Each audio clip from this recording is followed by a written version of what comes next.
دا د پخواني وخت کیسه ده. د افغانستان په یو کوچني کلي کې یو غریب هلک اوسېده. د هغه نوم ولی خان و. ولی خان له خپلې مور او کوچنۍ خور زینت سره ژوند کاوه. د هغه پلار مړ شوی و، نو د کور ټول مسؤلیت د ولی خان پر اوږو و. ولی خان به هر سهار له کوره وختي وته. هغه به غرونو ته تللو، هلته به یې وچ لرګي راټولول، بیا به یې هماغه لرګي کلي ته راوړل او په بازار کې به یې خرڅول. کاکا پیسې راکړه چې زه لاړ شم، زه ډېر ستړی شوی یم. هو دا واخله، دا ستا قانوني مزدوري ده. مننه کوم کاکا. د هماغه لږو پیسو څخه به یې د خپلې مور او خور خواړه اخیستل، خو دا پیسې ډېرې کمې وې او د دوی ژوند به په ډېرې سختۍ تېرېده. یوه ورځ د کور مالک راغی. هغه ډېر په غوسه و. هغه په سخته ژبه وویل: تاسو ډېر غلط کار کوئ چې ماته د کور کرایه نه راکوئ، او که تر سبا پورې د کور کرایه را نه کړئ نو زه به مو له کوره وباسم. مور یې وویل: مهرباني وکړئ، موږ ته یو څه وخت راکړئ او له کوره مو وباسئ. خو د کور مالک هیڅ رحم ونه کړه. بله ورځ ولی خان د کور سامان په کرار راټول کړ، خو د دوی سره ډېر څه نه و. یوازې څو زاړه لوښي او څو زړې جامې وې. وروسته 3 واړه له کور ووتل. د کلي شاته د غرونو ترڅنګ یوه زړه او نیمه ورانه کوټه موجوده وه. ولی خان دوی بله لاره نه درلوده، نو هغه خپله مور او خور زینت هغه ځای ته یوړل. کوټه ډېره خرابه وه، خو لږ تر لږه یې له باران او یخ څخه ساتل. هماغه شپه 3 واړه په هماغه کوټه کې ویده شول. سبا سهار ولی خان له خوبه راویښ شو. هغه غوښتل چې له کوټې بهر ووځي. پښه یې د کور په چت کې ننوته او له چت لاندې ولوېد، او ولی خان یوه بلې کوټې ته ولوېد. کله چې هغه ولید او سترګې یې خلاصې کړې نو ډېر زیات حیرانه شو. هلته لاندې زاړه صندوقونه موجود وو، زړې توري او د پخواني پاچا پاتې شوي اسباب موجود وو. خو ناڅاپه د هغه سترګې په یوې غالۍ ولګېدې. غالۍ ورو ورو له ځمکې پورته شوه. ولی خان ډېر وېرېدلی و. غالۍ یو نرم آواز وکړ: ولی خانه مه وېرېږه، زه یوه جادویي غالۍ یم. په پخواني وختونو کې پاچا زه دلته ځای پر ځای کړی یم او قسم یې راکړ چې هېڅکله به له دې ځای څخه ونه وځم. ولی خان ورو ورو ورنږدې شو او پوښتنه یې ترې وکړه: ته څه کولی شي؟ غالۍ وویل: زه الوتل کولی شم. هر څوک چې په غالۍ کینی زه کولی شم هغه د اسمان لوري ته سفر ته بوزم. خو په همدې وخت کې د ولی خان د مور آواز له پاس راغی: ولی خانه، ته چیرته یې؟ ولی خان وویل: مورې، زه دلته یم لاندې. کله چې مور او زینت هم لاندې راغلل، دواړه حیران شوې. زینت وویل: آیا دا خبرې کوي؟ دا څومره عجیبه ده. مور یې په احتیاط وویل: دا عجیبه شی دی، خو شاید دا زموږ لپاره الله سبحانه وتعالی یو ستره مرسته رالیږلې وي. ولی خان لږ فکر وکړ، بیا غالۍ ته وویل: نو موږ پورته یوسه. ولی خان، مور او خور کرار په غالۍ کېناستل.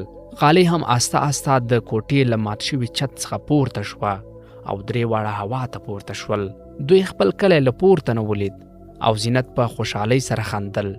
د مور سترګې له اوښکو څخه ډکې شوې او ویې ویل: شاید زموږ سختې ورځې اوس پای ته رسېدلې وي. خور یې هم وویل: الله جل جلاله ډېر مهربان او غني دی، موږ داسې ورځ هېڅکله نه ولیدلې. ولی خان لږ وروسته غالۍ ته وویل: ای جادویي غالۍ، موږ بیرته خپلې کوټې ته ورسوه. غالۍ خپل لوری بدل کړ او 3 واړه بیرته خپلې خونې ته ورسول. ولی خان پوه شو چې دا غالۍ کولی شي د دوی ژوند بدل کړي. هغه فکر وکړ چې څنګه کولی شي ترې سمه ګټه پورته کړي. په بله ورځ ولی خان بیا هماغه پوټې خونې ته لاړ. مور یې وویل: په احتیاط. هغه یوه درنه کوزه پورته کړه. خور یې وویل: دا ډیره درنه ده. دا ځای داسې ښکاري لکه د یو پخواني پاچا خزانه چې وي. ولی خان یو پخوانی لوښی له هغه ځایه د خرڅلاو لپاره پورته کړ. هغه دا لوښی بازار ته یوړ او یو زرګر ته یې د خرڅلاو لپاره وښود. کاکا ته دا وګوره، ډېر پخوانۍ کوزه ده. زرګر وویل: هو بچیه، دا یوه ډېره زړه کوزه ده او ارزښت یې هم ډېر دی. زرګر چې دا لوښی ولید حیران شو. هغه وویل: دا ډېره پخوانۍ او قیمتي لوښی ده. زرګر ولی خان ته ډېرې پیسې ورکړې. ولی خان د مور او خور لپاره خواړه، د کور سامان او نوې جامې واخیستې. زینت په خوښۍ سره وویل: وروره، نن موږ ډېر ښه خواړه لرو. مور یې هم مسکا وکړه. د ډېرې مودې وروسته د دوی په کور کې خوشحالي ښکاره شوه. خو ولی خان ډېر محتاط و هغه نه غوښتل چې په دې راز نور هم پوه شي. نو هغه به هر ځل یوه وړه ټوټه ښار ته وړله او هلته به یې خرڅوله. په ښار کې یو لالچي سوداګر هم موجود و چې نوم یې زرور و. هغه ډېر هوښیار او شکمن سړی و. یوه ورځ زرګر زرور ته وویل نن یو غریب هلک راغلی و، خو داسې قیمتي لوښي راوړي و چې ما مخکې نه و لیدلی. د زرور په زړه کې شک پیدا شو. څو ورځې وروسته ولی خان بیا بازار ته راغی او بل زوړ لوښی یې خرڅ کړ. دا ځل زرور په خپله هغه ولید. هغه فکر وکړ یو غریب هلک خو دومره قیمتي شیان نه لري، خامخا کوم راز لري. هغه 2 نوکران ورپسې ولیږل او ورته ویې ویل د دې هلک تعقیب وکړئ او وګورئ چې چیرته ځي. نوکرانو د ولی خان تر شا روان شول. ولی خان له ښاره ووت، بیا د غره خواته روان شو او په پای کې خپلې زړې کوټې ته ورسید. نوکرانو دا هر څه ولیدل او بیرته ښار ته راستانه شول. کله چې هغوی خپل بادار ته هر څه وویل، هغه مسکی شو او ویې ویل ها نو راز دلته پټ دی، سبا شپه به موږ هلته ځو. هغه شپه ولی خان مور او خور یې په کوټه کې ناست وو. دوی ډوډۍ خوړل او د راتلونکي په اړه یې خبرې کولې. کله به موږ یو ښه کور واخلو. ولی خان مسکی شو، ویې ویل انشاءالله ډېر ژر. خو ناڅاپه دروازه په زور وټکول شوه. زرور دننه راغی او کوټې ته یې وکتل. هغه وویل ولی خانه ما ته معلومه شوه چې ته قیمتي شیان لرې. ولی خان هڅه وکړه چې ځان عادي وښیي. نه نه نه دا یوازې زاړه شیان دي. خو زرور په غوسه شو. خپلو نوکرانو ته یې وویل کوټه ولټوئ. نوکران د کوټې لټون پیل کړ. لږ شیبه وروسته یو نوکر غږ کړ باداره دلته یو عجیبه غالۍ ده. زرور ورنږدې شو. کله چې هغه غالۍ ته لاس ور واچولو، غالۍ لږ وخوځېده. دا جادویي غالۍ ده. زینت وویرېدل او ویې ویل دا زموږ ده. خو زرور وخندل اوس دا زما ده. هغه خپلو نوکرانو ته وویل چې دا غالۍ پورته کړئ. نوکرانو غالۍ واخیست او له خونې ووتل. زینت ژړا پیل کړه او مور یې هم غمجنه شوه. ولی خان هم چپ و. هغه پوه شو چې د دوی تر ټولو لوی راز او مرسته ترې واخیستل شوه. زینب وویل وروره اوس به څه کوو؟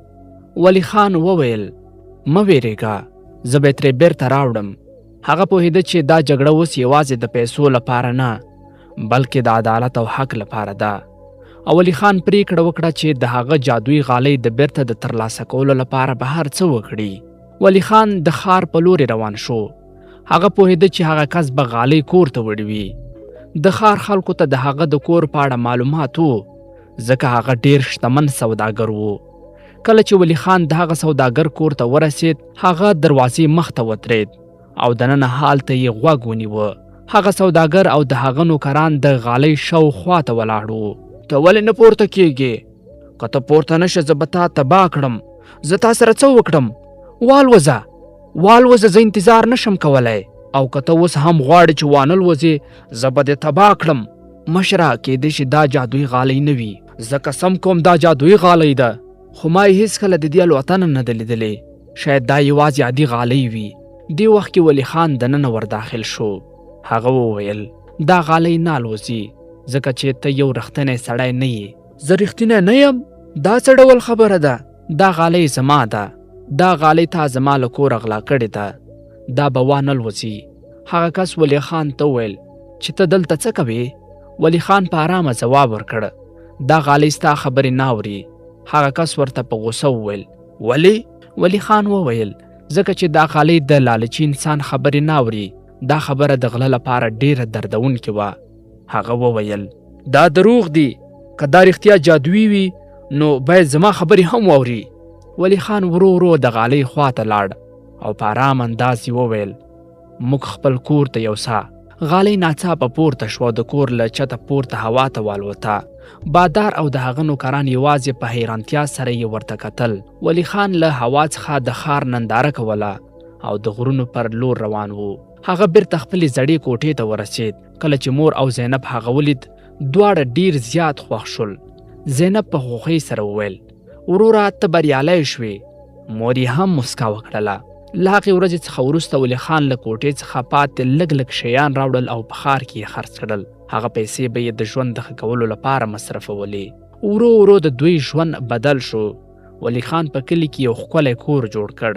هغه د خپلې مور او خور لپاره یو ښه ژوند برابر کړ. خو ولی خان یوازې د ځان لپاره ژوند نه کاوه.